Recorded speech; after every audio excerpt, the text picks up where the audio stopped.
Hola, bienvenidos a un repaso más de la lección de escuela sabática, la lección número 7, la adoración en la educación. Una lección en la cual aprendimos muchas cosas interesantes. Vamos primero a la pregunta de la semana. Aquí aparece en la pantalla, dice, ¿cuáles son algunas de las creencias populares actuales contrarias a las escrituras y cómo podemos, como iglesia, evitar incorporarlas en nuestro sistema educativo? Al final no se pierdan la participación especial de un maestro, una maestra muy querida por nosotros. Vamos a ver también el versículo de memoria. Lo encontramos en Primera de Crónicas, capítulo 16, versículo 29. Dice, da a Jehová la honra debida a su nombre, traed ofrenda y venid delante de él, postraos delante de Jehová en la hermosura de su santidad. Esta semana hablamos del aspecto educativo de la adoración. Cuando hablamos de la adoración entramos en terrenos sumamente interesantes. ¿Saben por qué? Porque todos, sin excepción alguna, adoramos. Todos adoramos algo. Seas creyente en Dios o no, estás adorando. Algunas de las personas del mundo, sin querer, están adorando también, así como nosotros adoramos a Dios o pretendemos adorar a Dios de manera correcta.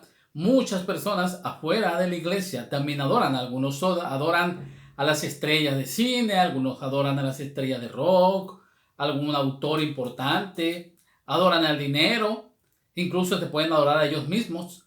Hay muchas formas de adorar, pero ¿cuál es la correcta? ¿Cuál es la que nos lleva a que nuestra vida tenga significado? Y nosotros como iglesia, ¿qué debemos de hacer para encauzar a las personas a la verdadera adoración? Es lo que aprendimos durante esta semana. Porque a Dios le importa qué adoramos, cómo adoramos y por qué adoramos.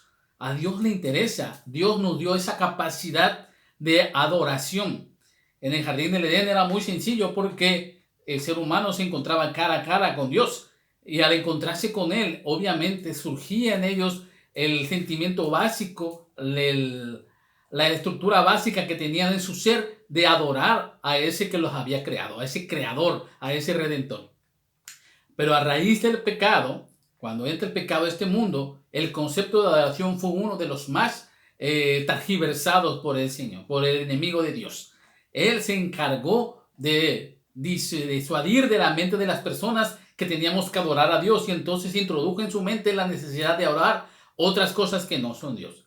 Sin embargo, el deseo de adorar es algo inherente a nosotros. Lo tenemos aquí, ahora necesitamos aprender a encauzarlo. Y por eso esta semana vimos diferentes tópicos. Por ejemplo, los motivos de adoración.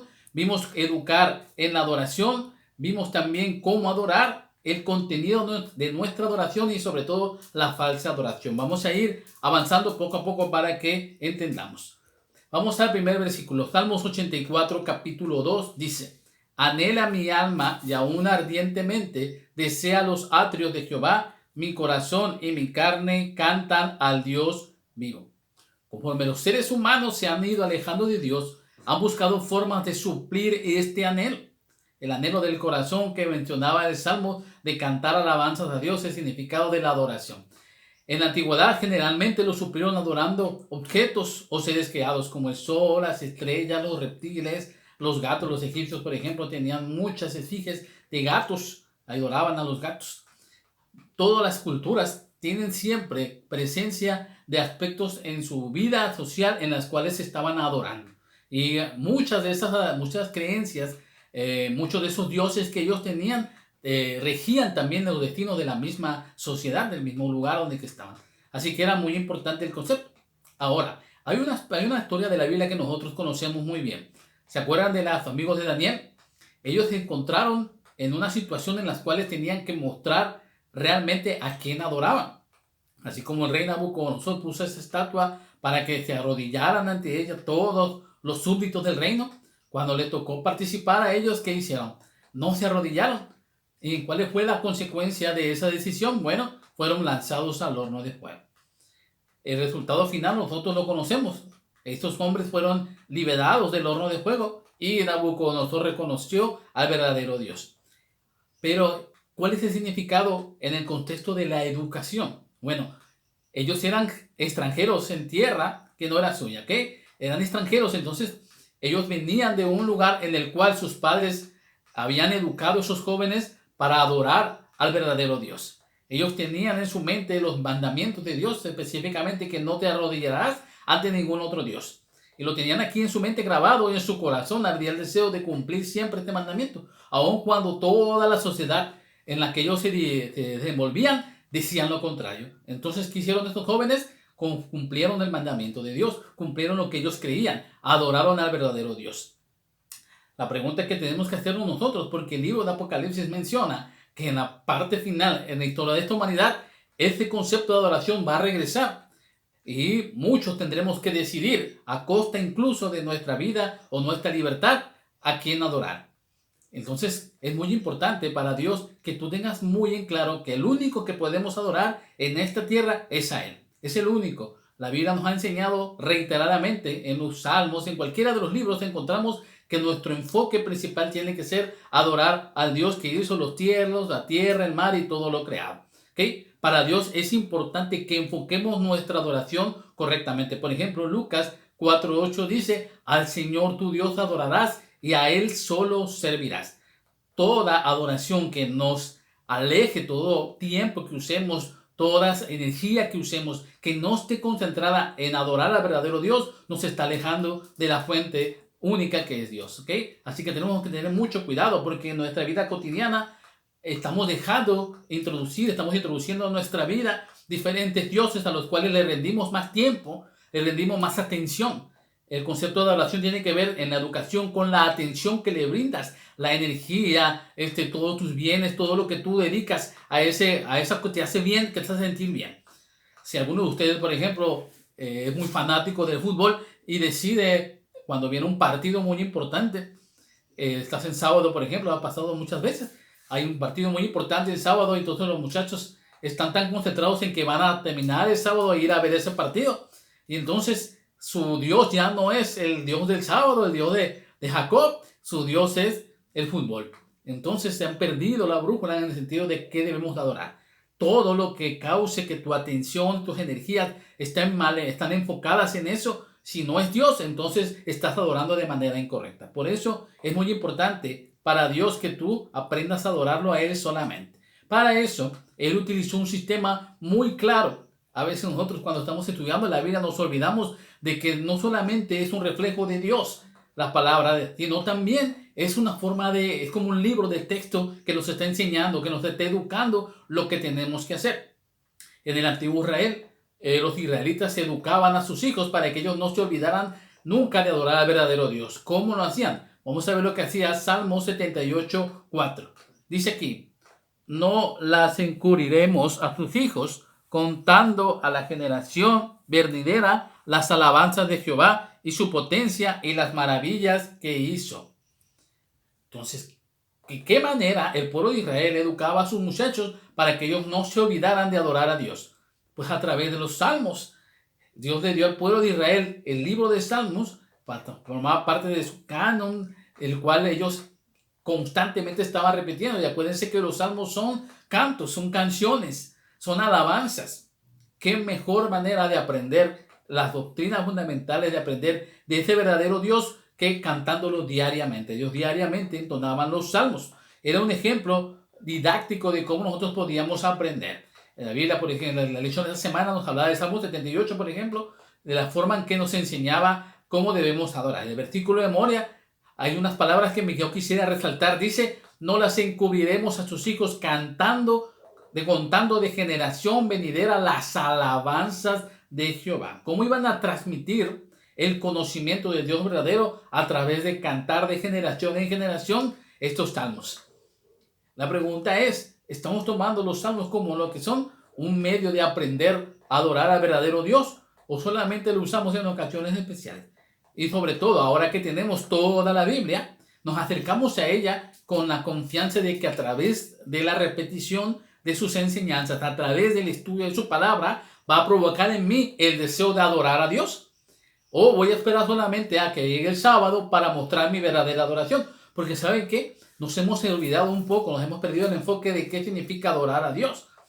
Los israelitas lo tenían muy claro. Adorar a Dios significa estudiar su palabra, significa repetirlas una y otra vez. ¿Te acuerdas que ponían, por ejemplo, los dinteles de sus puertas, escribían su ley y la repetían a sus hijos de generación en generación? Cuando ellos salían de su casa veían esa ley y se acordaban de su Dios que los había redimido.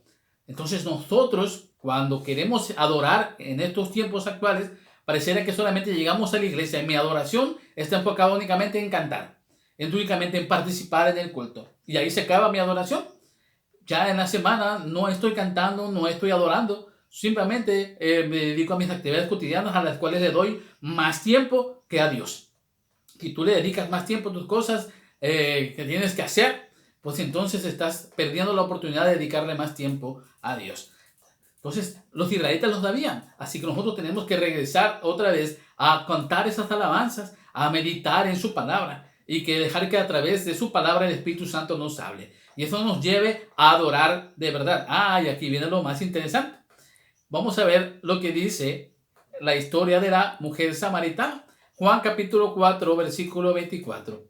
Dice aquí, Dios es espíritu y los que adoran en espíritu y en verdad es necesario que adoren. Este ejemplo de la mujer samaritana es sumamente importante en la vida del cristiano actual. Fíjense muy bien. ¿Qué estaba sucediendo ahí? Ya Jesús se encuentra con esa mujer samaritana que estaba recogiendo agua del pozo. Y entonces entabla una conversación con ella. En un punto de esa conversación, esa mujer se enfocó en la adoración. Bueno, dice ustedes, tú eres israelita, entonces ustedes dicen que te debe adorar de esta manera, pero mi pueblo dice que te debe de adorar de esta forma. Y entonces Jesús hace esta declaración trascendental. Yo quiero pensar que la mujer no comprendió completamente el significado de estas palabras. Dice, es necesario que los que le adoren en espíritu y en verdad lo hagan. Es necesario que aprendamos a cómo adorar.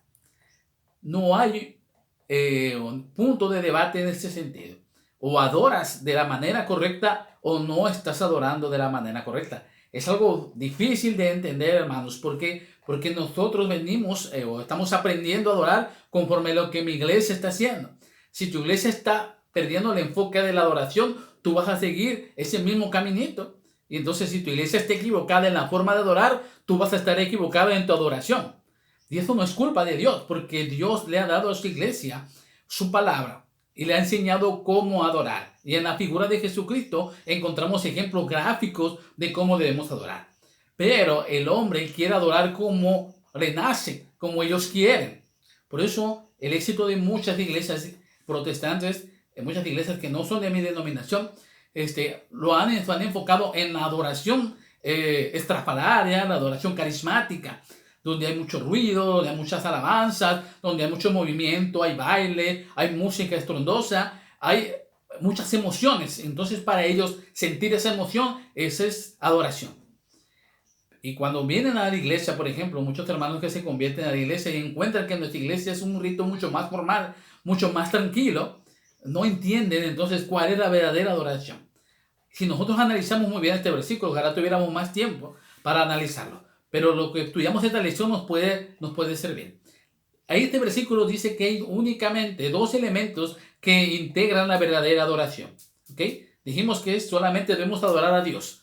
Ahora, ¿cómo vamos a adorar a Dios? Bueno, este versículo dice en espíritu y en verdad.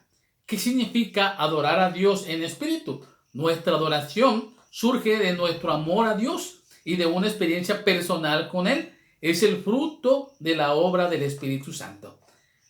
Tú que estás adorando a Dios, tienes que sentir en tu corazón el deseo de hacerlo. Sentir en tu corazón que lo que estás haciendo es correcto para Dios. Sentir que está bien, que te sientes en sintonía con Dios, que te sientes que estás rindiéndole honor con tus alabanzas, con tu tiempo empleado, con tus oraciones, con la forma en que hablas, con la forma en que te desenvuelves. De una experiencia personal con Dios está surgiendo en ti el deseo de adorar, de mantener ese espíritu de adoración, el deseo. Eso significa adorar en espíritu, sentir el deseo de estar constantemente rindiéndole honor y en primer lugar a Dios en toda mi vida. Muchas iglesias se quedan únicamente con este aspecto, con el enfoque espiritual. Estamos adorando, ¿por qué? Porque sentimos que llegamos a la iglesia y nos sentimos bien, en nuestro corazón hay alegría cuando escuchamos su palabra. Entonces cuando cantamos en alabanzas, nuestro corazón se desborda, hay lágrimas que corren porque recordamos nuestra pecaminosidad, nos encontramos con ese Dios perfecto, amoroso que nos ha perdonado. Entonces surge en nuestro corazón una satisfacción. Ese es adorar en espíritu, ese sentimiento, esa sensación de que estamos haciendo lo correcto ante los ojos de Dios. Pero este versículo está formado por dos partes. Tenemos que adorar en espíritu, pero también en verdad. ¿Y qué significa en verdad? Ok, tenemos que tener un conocimiento correcto de Dios y de lo que Él quiere de nosotros. En pocas palabras, adorar en verdad significa estudiar su palabra, aprender sus doctrinas y ver que esas doctrinas están conforme a lo que yo estoy haciendo en mi iglesia, a lo que yo estoy haciendo en mi vida de adoración. Esto tiene que ser muy bien estudiado, hermanos, porque muchas iglesias allá afuera están adorando en espíritu, pero no en verdad. Yo no puedo creer que una persona que quise adorar a Dios con tu espíritu, que con alabanzas, crea en un Dios que va a permitir que durante la eternidad los hombres estén en las llamas eternas, en el infierno. Yo no puedo creer que una persona crea en el infierno cuando está cantando alabanzas de un Dios de amor, un Dios perdonador, un Dios amoroso. ¿Cómo un Dios amoroso va a permitir que personas malas, que por un lapso de tiempo de su vida que se equivocaron, van a vivir por las llamas eternas por los siglos de los siglos? Y tú estás acá cantando alabanza, adoración, y ellos están allá en el infierno. Eso es algo que no es correcto. ¿Por qué? Porque el concepto del infierno que el mundo ha conocido no es bíblico. Entonces están adorando en mentira. Entonces te das cuenta, esto no solamente con eso, hay muchas más. Por ejemplo, las personas que adoran los domingos. ¿Cómo puede ser que tú vayas a tu iglesia, que te reúnas, que participes, cantes alabanza, levantes tus manos, estés orando con otras personas de ahí, el día que el Señor no señaló como el día de reposo? Y tú creas que es el día de reposo, pero no estás adorando en la verdad, te estás adorando en la mentira, aun cuando tu espíritu es correcto. Por eso allá afuera hay personas que son con un fervor más grande que el de uno mismo. Sin embargo, están adorando en el error. Y le dice la palabra de Dios a través de este pasaje de la mujer samaritana que debemos de adorar en espíritu y en verdad. Y en el tiempo del fin, según el libro de Apocalipsis 14, el concepto de adoración va a regresar. Y va a ser tan importante que las personas que no aprendieron a adorar en espíritu y en verdad se van a perder por la eternidad. Entonces es algo muy trascendental para tu vida, adorar en espíritu y en verdad. Entonces la verdadera adoración surge pues como resultado de conocer y obedecer a Dios y del estudio de las verdades reveladas acerca de Dios. Si tú dices que quieres adorar a Dios en espíritu, hazlo. Pero tienes que adorarlo también en verdad. Tienes que estudiar tu palabra, aceptar sus mandatos, entender qué es lo que Él quiere para tu vida, qué es lo que tienes que hacer para obedecerlo y para que tú en tu vida esté realmente en sintonía con los mandatos divinos. Si en tu iglesia no estás aprendiendo a adorar a Dios en verdad, entonces te vas a perder por la eternidad. Tienes que tener mucho cuidado. ¿Qué tiene que contener nuestra adoración? Salmos capítulo 29, versículo 2 dice: Dad a Jehová la gloria debido a su nombre, adorad a Jehová en la hermosura de su santidad. En el libro de Primera de Crónicas, capítulo 16, David danzaba alegremente ante el arca y distribuía viandas entre el pueblo. Pero David no podía ver motivo mayor de júbilo que adorar a Dios en su santuario. Estaba inaugurando el santuario en el cual Dios iba a morar. En el santuario encontramos el verdadero contenido y razón de nuestra adoración. El plan de salvación prefigurado en cada uno de sus rincones. Contrastar nuestra naturaleza pecaminosa con la gloria de Dios, con la hermosura de santidad, es algo difícil.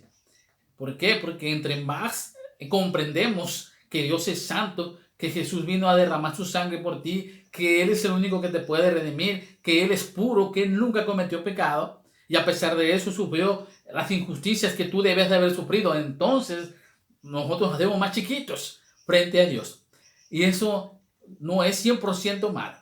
Tenemos que reconocer que no somos más que seres pecaminosos ante los ojos de Dios, que necesitamos cada día el perdón de Él, necesitamos cada día la redención de nuestra alma. Somos un pueblo santo que adoramos a un Dios santo, que es puro, que es poderoso. Esa santidad la alcanzamos gracias al sacrificio de Cristo. Este debe ser el contenido principal de nuestra adoración. meditar en el amor redentor de Dios. ¿Cuántas veces nos olvidamos de esto en nuestros cultos? ¿Cuántas veces nos olvidamos de esto en esta iglesia? Perdemos tiempo, hermanos, haciendo programas para educar a la iglesia en aspectos, por ejemplo, como la música. Que la música tiene que escucharse, cuál es la música correcta, y gastamos energía, recursos, todo tratando de educar a las personas. Cuando, por ejemplo, el aspecto de la música no está todavía 100% definido en la palabra de Dios. ¿Por qué? Porque no era tan trascendental. Lo trascendental es que tu adoración te haga acercarse a ese dador de paz y tranquilidad que es Cristo Jesús. Si nosotros enfocamos nuestros programas más en conocer cada día los misterios de Jesús, conocer sus palabras, sus enseñanzas, la trascendencia de nuestra vida, la transformación que produce aceptar a Cristo, entonces nuestros cultos serían unos cultos de verdadera adoración. Tenemos que dejar un poquito el formalismo, tenemos que dejar un poquito eso que nos aleja de Dios. Acuérdense que el pueblo de Israel, aun cuando tuvo abundante luz, tuvo ese encuentro con los profetas que hablaban directamente con Dios, tuvo esa capacidad de poder ser distinguido entre todos los pueblos idólatras, los cuales se dedicaban a matar niños, se dedicaban a matar animales, a ofrecer sacrificios, y ellos tenían una dirección correcta por el verdadero Dios, el único Dios. A pesar de que ellos tenían tanta luz, cuando Cristo vino a esta tierra, ellos no lo conocieron, lo sacrificaron porque rompía con su creencia de la adoración, porque rompía con lo que ellos ya habían determinado y habían ayudado a Dios para determinar cómo debía ser la adoración. Y entonces no reconocieron al Salvador del mundo. Ahora nosotros estamos en el mismo peligro que el pueblo de Israel. ¿Por qué? Porque nuestros cultos han sido tan rígidos, tan formales, nuestros cultos, nuestras dedicaciones están enfocadas en los aspectos superficiales de la religión y no en contrastar nuestra naturaleza pecaminosa con la santidad y la gloria de Dios. Tenemos que buscar que nuestro culto nos acerque a Dios, que las palabras que escuchamos, que las alabanzas que decimos, que las oraciones que entonamos, que todos esos temas sean únicas y exclusivamente enfocados en Cristo Jesús. Y que eso sirva para que mi vida se transforme y me acerque a Él. El resultado de acercar nuestra iglesia a esa verdadera adoración va a producir que todos entendamos ahora sí qué música vamos a escuchar, qué cultos vamos a hacer, qué actividades podemos hacer, porque van a ser de un corazón transformado. Pero mientras no hagamos eso, no nos enfoquemos en adorar al verdadero Dios, nuestros cultos no van a ser agradables al Señor. Entonces, por eso hay que tener mucho cuidado, porque hay un aspecto que está introduciéndose cada día más fuertemente en la iglesia y tiene que ver con la falsa adoración. Vamos a ver lo que dice Apocalipsis, capítulo 14, 9, 10, algunas partes de esos versículos. Dice aquí, si alguno adorara a la bestia y a su imagen, será atormentado con fuego y azufre delante de los santos ángeles del Cordero. Como los fariseos de antaño, el hombre actual ha buscado muchas formas sutiles de adoración basadas en filosofías y en pensamientos humanos. Y eso no solamente está allá afuera con el mundo, está adentro de la iglesia. Y esta educación, esta semana o este trimestre, estamos estudiando de cómo educar a la iglesia. ¿Okay? Entonces, cuando nosotros llegamos a este punto, encontramos que falsas doctrinas están siendo introducidas en la iglesia. Falsas doctrinas que nos están alejando de la verdadera adoración. Esto no es un tema que se tenga que tomar a la deriva, que tenga que tomarse a la ligera. Antes de la segunda venida de Jesús, la adoración dividirá al mundo en dos partidos. Los que adoran a Dios según Él quiere y los que no lo adoran. Apocalipsis 13, por ejemplo, nos habla de esos personajes que van a confrontarse. Evidentemente, Dios acepta la adoración sincera realizada en forma incorrecta cuando el adorador no tiene mayor conocimiento. Pero cuando recibes abundante luz, no tienes pretexto para decir que no sabes cómo adorar o que te habías equivocado. O que, esa doctrina la voy a cambiar ahora porque el mundo se está moviendo hacia ese punto. Entonces podemos captar más gente, podemos caer mejor. El mundo no tiene que ser nuestro amigo. El mundo tiene que reconocer que solamente hay un Dios, un Redentor, y el cual necesitan que sean salvados por Él. Dios merece la mejor y la más perfecta adoración que podemos darle.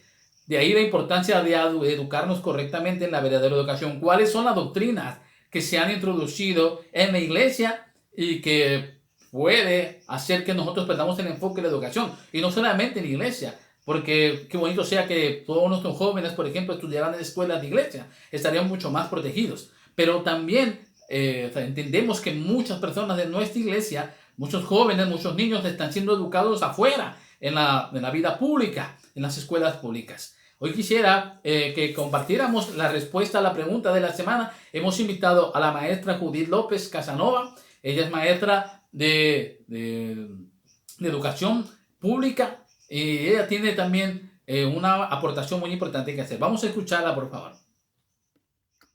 En la actualidad existen muchas creencias que van contrarias a lo que dicen las Sagradas Escrituras y que han sido infiltradas o están siendo infiltradas fuertemente por el enemigo dentro del sistema educativo que existe en nuestro país y aún así dentro del sistema educativo de nuestras iglesias.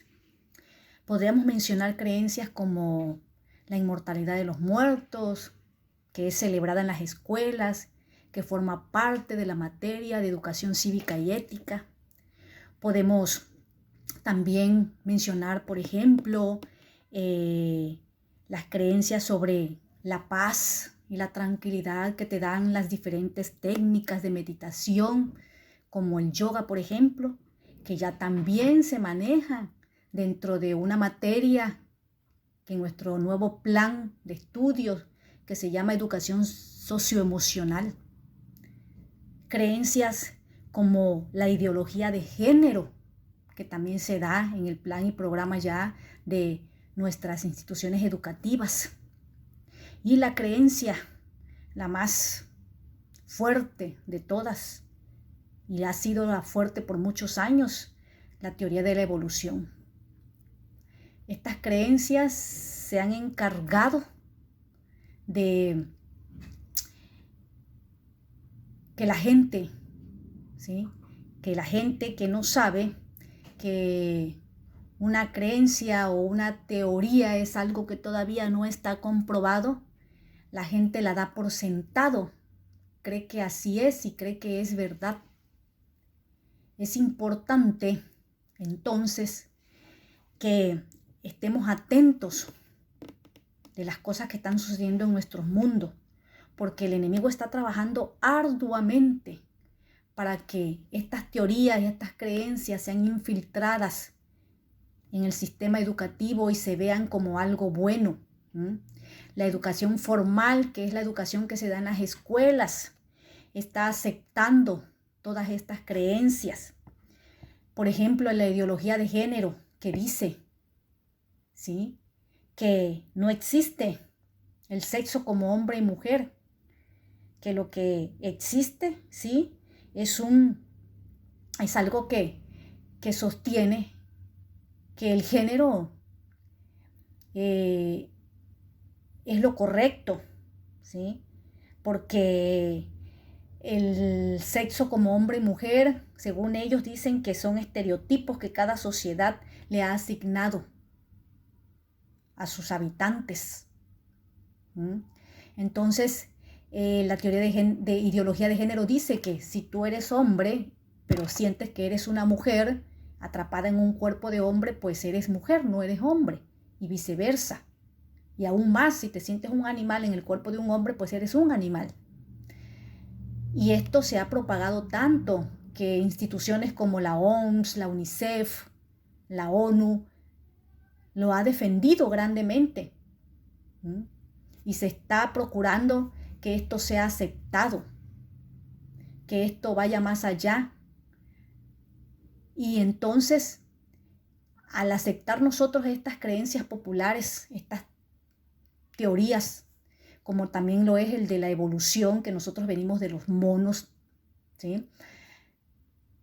Cuando nosotros aceptamos esto, estamos echando por tierra, ¿sí?, lo que la palabra del Señor dice. ¿Qué tenemos que hacer? Tenemos que cuidar a nuestros niños, a nuestros jóvenes, ¿sí?, que sean presa de estas creencias y de estas teorías. ¿Cómo? Dice Deuteronomio 6, en los versículos el 7, el 8 y el 9.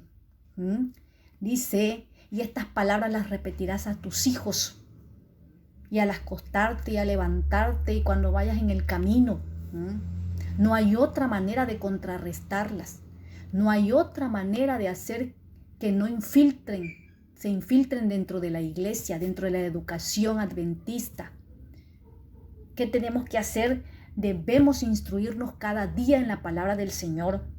¿Por qué? ¿Para qué? Para tener la capacidad de discernir entre lo que es correcto y lo que no es. Pero esa capacidad solamente nos las va a dar la dependencia que tengamos con Dios diariamente. No descuidar el estudio de la palabra de Dios. Que nuestros niños sean los primeros, ¿sí?, en estudiar la palabra del Señor. Que nuestros niños sean los primeros en participar en el culto de consagración en nuestras casas, que es donde se da la educación informal. Que los niños vean en sus padres el ejemplo de seguir solamente lo que la Biblia dice. No hay otra forma de contrarrestarlas, porque esto se va a seguir propagando y aún vamos a ver cosas que van a venir, que se van a seguir infiltrando en la educación, al sistema educativo que tiene nuestro país en estos momentos. Entonces nosotros, como hijos de Dios, como cristianos, como adventistas del séptimo día, tenemos que redoblar esfuerzos ante lo que está haciendo Satanás. Y esto solo se logrará con el estudio de la palabra de Dios, la que nos va a formar para tener una educación que le haga frente a todo lo que el enemigo nos está poniendo, para que la educación cristiana sea exaltada aquí y un día no muy lejano en la patria celestial. Gracias a la hermana Judith. Vamos a terminar este repaso con lo que dice Elena G. de White en Lugares Celestiales del 8 de octubre. Dice, nuestra casa de oración podrá ser humilde, pero no por esto será menos conocida por Dios. Si adoramos en espíritu y en verdad y en la hermosura de la santidad, ella será para nosotros la misma puerta del cielo. Cuando se repiten las asombrosas lecciones de las obras de Dios y cuando la gratitud del corazón se expresa en oración y canto, ángeles del cielo inician una melodía y se unen en la alabanza y agradecimiento a Dios. El resultado último de tener una verdadera adoración es que los ángeles y los seres celestiales se acerquen a tu iglesia, se acerquen a ti y se sientan en armonía contigo porque estás adorando en espíritu y en verdad. Ojalá que nosotros podamos aprender cada día más, aprender a adorar y sobre todo que pongamos en práctica todos estos consejos que hemos aprendido. Vamos a tener la oración para terminar nuestro repaso. Querido Dios, gracias te damos por la oportunidad que nos das de estudiar tu palabra. Hemos aprendido que debemos de adorar en espíritu y en verdad. Quizás no lo hemos hecho correctamente durante estos años, pero ahora tú has puesto estas lecciones en nuestra mente para que podamos recomponer nuestro camino y nos enfoquemos solamente en adorarte a ti como nuestro Señor y Redentor. Ayúdanos también para aquellas personas que no saben estas verdades, por favor, sean compartidas por nosotros y juntos en armonía nos tomemos de la mano para emprender el último tramo para llegar a la Canaán celestial. Te lo pedimos en el nombre de Jesús. Amén. Que Dios los bendiga a todos. Feliz sábado y que tengamos un día especial de una verdadera adoración. Bendiciones a todos.